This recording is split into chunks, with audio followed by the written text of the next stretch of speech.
Bismillahirrahmanirrahim. Yang diulangi dari awal kita mulai pembelajaran fikih dengan membaca doa. Bismillahirrahmanirrahim. Raditu billahi rabban wa bil islami dinan wa bi Muhammadin nabiyyan wa rasulan. Rabbi zidni ilman warzuqni fahman. Amin ya rabbal alamin.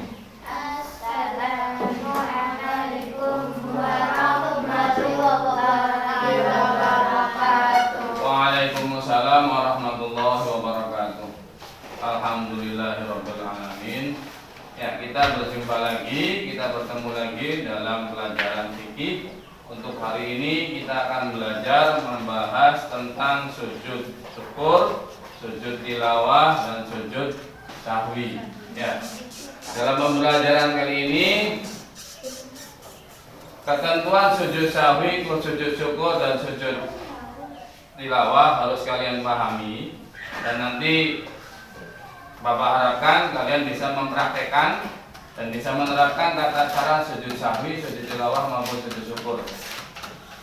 Ya, tujuannya agar kalian nanti bisa untuk menyimpulkan pengertian dari sujud tilawah, sujud sahwi maupun sujud syukur, bisa mendeteksi dan bisa menelaah serta menyimpulkan hasil identifikasi kalian dan mempraktekkan ujung-ujungnya. Ya, nanti bisa kalian praktekkan di sekolah ataupun di rumah atau di musola, masjid tempat kalian belajar mengaji.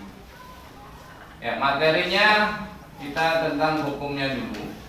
Hukum dan dalil sujud syukur, sujud tilawah maupun sujud sahwi. Ini secara hukum sujud sahwi yaitu hukumnya sunnah. Pernah dengar yang namanya sujud sahwi? Pernah. Sujud sahwi itu sebabnya apa?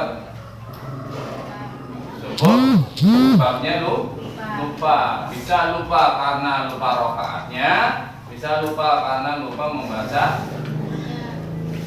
rukun sholat, ya, atau meninggalkannya, ya, lupa rakaat, rukun fi'liyah. Nah, sujud sahwi ini, melakukan sujud sahwi kita bisa mengerti ketika kita belajar dengan sungguh-sungguh. Ya. Ketika dalam berjamaah sujud sahwi kita bisa mengikuti ketika imam melakukan sujud sahwi. Namun ketika imam tidak melakukan maka kita juga tidak usah ikutan, nggak apa-apa, boleh. Makanya karena hukumnya adalah sunnah. Itu hukum sujud sahwi. Kalau sujud syukur hukumnya apa? Sujud syukur hukumnya sunnah sama. Sujud syukur itu hukumnya sunnah. Ya. Dan bernilai pahala ketika kita melaksanakan sujud syukur.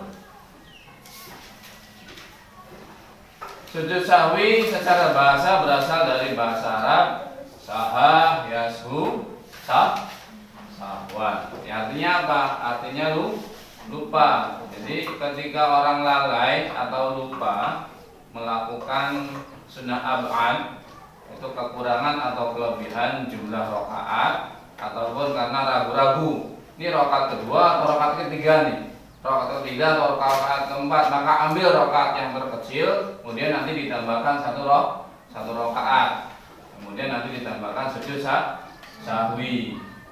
Nah, bacaannya apa ketika sujud sahwi? Bacaannya subhanaman la yanamu wala yashu. Artinya apa? Allah yang tidak tidur dan tidak pernah lupa. Maha suci Allah yang tidak pernah tidur dan tidak pernah lupa. Subhanaman la yanamu wala yashu. Coba dihafalkan. Subhanaman la yanamu wala yashu. Diulang. Subhanaman la yanamu wala yashu. Satu kali lagi. Subhanaman la yanamu wala yashu. Nah, sujud syukur ini sujud yang dilakukan. Kalau sujud syukur ya, kita tadi bahas sujud sahwi, sekarang sujud syukur. Dilakukan karena apa? Sujud syukur ketika kita mendapatkan Mat, ketika kita mendapatkan kabar baik atau kabar gembira, ketika kita mendapatkan prestasi, ya, ketika kita terhindar dari mara bahaya, terhindar dari musibah, ya, terhindar dari bala. Nah, itu kita disunahkan untuk sujud syukur, melaksanakan sujud syukur. Dan sujud tilawah yaitu yang sering kita dengar kalau sujud tilawah, ketika ada seseorang membaca ayat sajdah, maka kita disunahkan yaitu melaksanakan sujud tilawah. Ya, baik orang yang membaca ataupun orang yang mendengarkan itu disunahkan melakukan sujud tilawah. Prinsipnya sujud sahwi, ya, sujud sahwi, kita kembali ke sujud sahwi, menjauhkan diri dari sifat sombong, ya. Karena dengan melakukan sujud sahwi kita berarti menyadari bahwa kita ini makhluk yang lemah.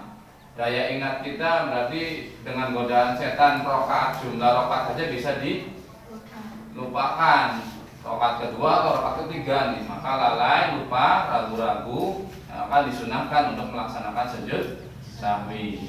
Ya, ketika sujud sahwi berarti kita merendahkan diri kita kepada Allah yang maha tinggi, yang maha besar, bahwa kita ini makhluk yang rendah, kita ini makhluk yang gampang lupa, kita ini makhluk yang gampang lalai, ya. Maka kita memohonkan ampun kepada Allah, segala puji bagi Allah, ya. Menumbuhkan sikap rendah diri di hadapan Allah Subhanahu wa taala. Yang ketiga, menumbuhkan kesadaran kita tentang kelemahan kita, bahwa kita ini memang makhluk yang lemah, ya. Sehingga harus banyak-banyak memohon ampun kepada Allah secara sadar akan keagungan Allah Subhanahu wa taala yang sungguh maha besar, bahwa kita ini makhluk yang lemah. Nah, itu secara prinsip, ya. Persamaan sujud syukur, kita bahas tentang persamaan dan perbedaan sujud syukur, sujud tilawah dan sujud sahwi. Persamaannya apa? Yang pertama, ada yang bisa jawab? Yang pertama yaitu sebagai bukti bentuk ketaatan kepada Allah. Bukti kepatuhan kita sebagai manusia kepada Allah Subhanahu wa taala. Ya, perbedaannya apa? Perbedaan yang pertama, ya, pelaksanaannya sujud tilawah dapat dilakukan di dalam maupun di luar salat. Sujud tilawah atau sujud syukur dilakukan, kalau sujud syukur dilakukannya di luar sholat. Nah, sujud sahwi dilakukan di dalam maupun di luar sholat. Itu perbedaannya. Ya. Ya, yang terakhir sikap santun, jujur dan tawadhu dalam kehidupan sehari-hari. Kalian kan sebagai siswa, ini siswa beriman semua. Mbak, ya, siswa muslimin dan muslimat, siswa yang beriman, yang memiliki akhlak terpuji, ya, seperti sikap apa yang terpuji? Sikap jujur, kemudian sopan santun, kemudian sikap tawadhu itu sikap rendah diri atau rendah hati, ya, merendahkan diri kepada Allah Subhanahu wa taala dan rendah hati ketika kita melakukan sosial, hubungan kerjasama ataupun hablum minan nas. Santun artinya apa? Artinya tutur katanya ramah, tutur katanya sopan dan mengakui kelemahan diri serta suka menolong.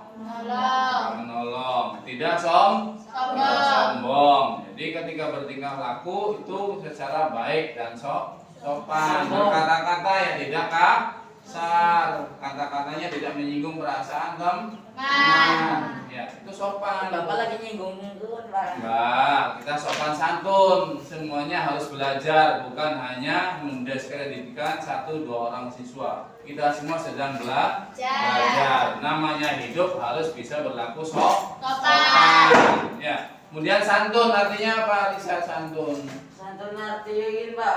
Artinya ramah, mengakui kelemahan diri. Jadi kita itu jangan sombong. Yang kedua tawadhu. Apa artinya tawadhu? Rendah hati. Artinya rendah hati, yaitu sifat tawadhu sejatinya adalah kebutuhan mendasar dalam kehidupan kita, dalam kita menjalani hidup. Ya, kebutuhan mendasar yang mendesak setiap orang beriman. Kalau kalian menyatakan diri sebagai orang beriman, maka harus punya sifat tawadhu, karena itu sifat dasarnya. Ya. Bisa dipahami semuanya ya? Bisa. Alhamdulillah. Lillah. Semoga bisa dipahami dan bisa dilaksanakan untuk pembelajaran hari ini di cukupan kalian. Bila mana ada yang kurang berkenan atau ada kata-kata yang tidak sopan atau tidak baik, mohon dimaafkan. Billahi taufiq wal hidayah. Wassalamualaikum warahmatullahi wabarakatuh. Waalaikumsalam warahmatullahi wabarakatuh.